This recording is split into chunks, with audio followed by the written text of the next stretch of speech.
বন্ধুরা দেখো, বৃষ্টির আর শেষ নেই। 10-12 দিনের বেশি হয়ে গেছে, বৃষ্টি হয়েই যাচ্ছে। মাঝে কয়েকদিন, দুদিন বলবো না, একদিন বা কয়েক ঘন্টা রোদ উঠেছিল।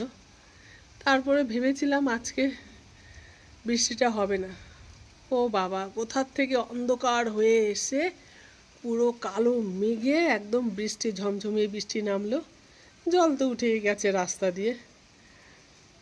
তো শুভ বিকেল বন্ধুরা, 4টে প্রায় বাজতেই যায়। সবার তো খাওয়া দাওয়া হয়েই গেছে, লাঞ্চ আমারও হয়ে গেছে। মনে হলো একটু যাই, ওপরে যাই। ওয়েদারটা দেখো খালি। ও বন্ধুরা, আকাশে মেঘ মেঘ, রোদ তো উঠবেই না, বিকেল তো হয়েই গেছে। বৃষ্টি পড়েই যাচ্ছে, মুষলধারে কিছুক্ষণ বৃষ্টি হলো, এখন ঝিরিঝিরি বৃষ্টি হচ্ছে। দেখো বন্ধুরা, দেখে মনে হচ্ছে এখন বিকেল, দেখে মনে হচ্ছে সন্ধে হয়ে এসেছে। আকাশটা কালো হয়ে রয়েছে, থমথমে আকাশ, বৃষ্টি পড়ছে ঝিরিঝিরি, মনে হচ্ছে সন্ধে হয়ে গেছে।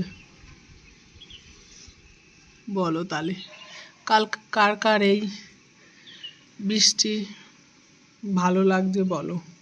মনে হচ্ছে ঠান্ডা ঠান্ডা পড়ে গেছে, স্যাঁতস্যাঁতে, জামা কাপড় দিয়ে শুকোচ্ছে না ঠিক মতন,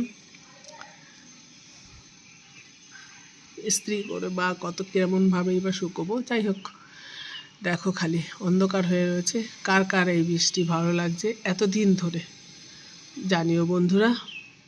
আমার তো ভালো লাগছে না, প্রথম প্রথম ভালো লাগতো, এখন আর ভালো লাগে না।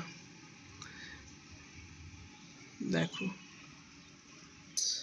দেখো খালি আমার শিউলি ফুল গাছটা বৃষ্টির জলে ভিজে পাতাগুলো সবুজ হয়ে গেছে। দেখো খালি কি সুন্দর লাগছে না। আর এই লেবু গাছে খালি দেখো, লেবুগুলো সব পেকে গেছে। কাগজি লেবু দেখো, বৃষ্টির জল পেয়ে সব পেকে গেছে। আজকে তাও 5-6টা ছিঁড়ে নিয়ে গেলাম খাওয়ার জন্য বা কাউকে দেওয়ার জন্য। যাই হোক, দেখো খালি প্রতিটা লেবু পেকে গেছে। দেখো তো, আজকের এই ছোট্ট ভিডিওটা কেমন লাগলো জানিও বন্ধুরা। ওকে, টাটা, বাই।